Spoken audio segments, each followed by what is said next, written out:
भारत के एक सुदूर और धूल भरे गांव में अजय और उसकी नन्ही बहन रिया एक टूटी फूटी मिट्टी की झोपड़ी में अपनी जिंदगी काट रहे थे। सूरज उगने से बहुत पहले जब पूरी दुनिया सोई होती थी, अजय खेतों में भारी बोरियां ढोता था। उसकी पीठ पर लदा हर किलो वजन रिया की दवा के लिए बचाई गई एक एक कौड़ी की उम्मीद था। लेकिन गांव का दबंग राजा एक साए की तरह उसका पीछा करता। वो अक्सर अजय को बीच रास्ते में रोकता, उसकी मेहनत की कमाई छीन लेता और उसे बेरहमी से जमीन पर पटक देता। राजा पूरी भीड़ के सामने चिल्लाता, ओपन कॉर्नर ब्रैकेट, तुम्हारी बहन कभी ठीक नहीं होगी, तुम जैसे गरीबों का नसीब सिर्फ तड़पना है।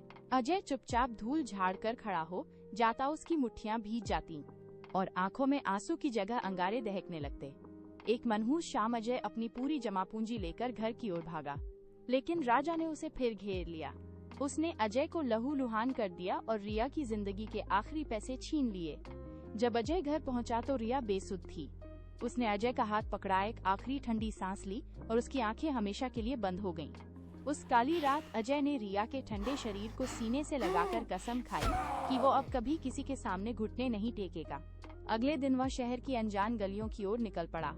झुग्गियों के बीच रहते हुए अजय ने निर्माण स्थलों पर कठोर परिश्रम शुरू किया। वो दिन भर तपती धूप में भारी स्टील की छड़ें उठाता, जिससे उसके हाथों की खाल छिल जाती और खून रिसने लगता। एक भयानक हादसे में एक भारी स्लैब उसके पैर पर गिर गया।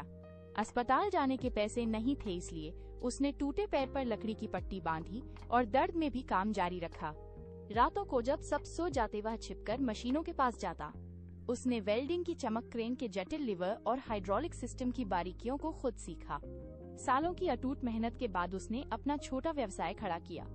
हालांकि उसके पार्टनर ने उसे धोखा देकर फिर से सड़क पर ला दिया, लेकिन अजय अब टूटने वाला इंसान नहीं था।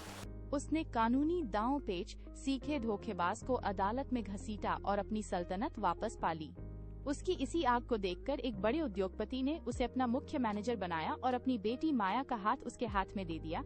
कई साल बीत गए और गांव की वही धूल भरी सड़क आज एक चमचमाती काली लग्जरी कार के टायरों से गूंज उठी। जब अजय कार से बाहर निकला तो महंगे सूट और चश्मे में उसे पहचानना मुश्किल था। गांव वाले फटी आंखों से उसे देख रहे थे। तभी एक बूढ़ा और लाचार आदमी भीड़ से निकलकर अजय के पैरों में गिर पड़ा। वो राजा था जो अब दाने दाने को मोहताज था।